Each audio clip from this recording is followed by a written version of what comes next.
বিচার এবং সংস্কারের পরেই নির্বাচন চাই।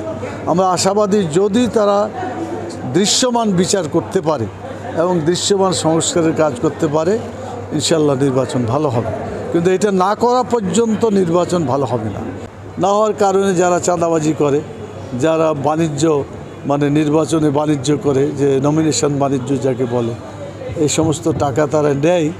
আর এই টাকা যখন দলকে দেয় তখন পরবর্তীতে যারা নির্বাচিত হয় টাকা দিয়ে, এরা ধরুন ওই টাকা উঠানোর জন্য চেষ্টা করে।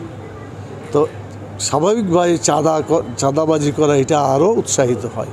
সেই জন্য আমরা মনে করি এই সমস্ত দুর্নীতি ঠেকাইতে হলে পিআর সিস্টেমটা তুলনামূলকভাবে ভালো। সেজন্য আমরা এটির পক্ষে কথা বলছি। সংস্কার করতে হবে, সংস্কারের আগে নির্বাচন হয় না, এবং যারা অপরাধী তাদের বিচার হতে হবে। তো এগুলো দৃশ্যমান না হওয়া পর্যন্ত যদি বিচার নির্বাচন হয়, তাহলে যেন তেনই নির্বাচন হবে।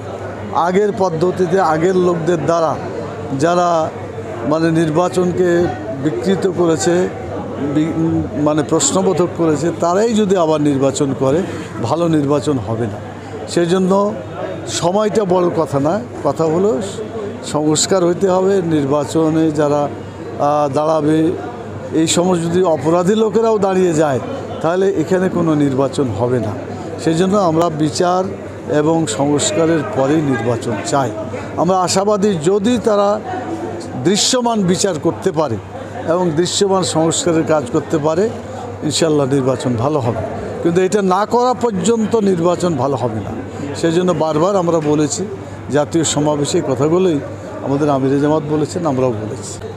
আমাদের কথা হচ্ছে যে পিআর নির্বাচনটাই হচ্ছে আমাদের দেশের জন্য উপযোগী।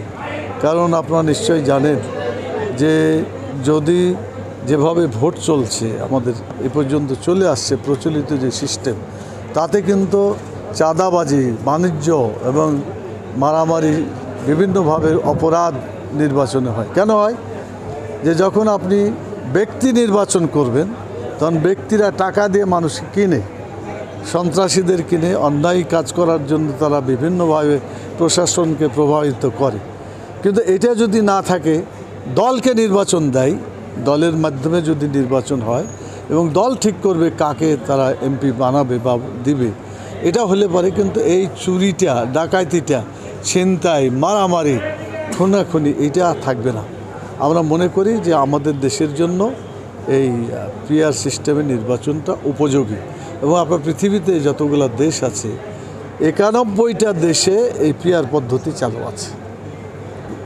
তো সেজন্য আমরা মনে করি যে এইটা হলেই সত্যিকার নির্বাচন এবং জনগণের প্রতিনিধিত্ব হবে। যেমন ধরেন 100টা লোক আছে আমার দেশে, 4 জন দাঁড়ালো, 3 জনে পাইল 76টা, 3 জনে পাইল 76 আর 1 জনে পাইল 24টা। তাহলে পাশ করবে কে?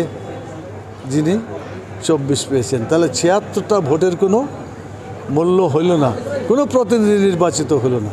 সেই জন্য এই সিস্টেম না হয়ে যে ভোট যারা দিবে তাদের ভোটের যাতে মূল্য হয়, তারা যাতে নির্বাচিত হতে পারে, সেই জন্য আমরা মনে করি যে পিআর সিস্টেমের মধ্যেই সত্যিকার জনগণের প্রতিনিধিত্ব হবে।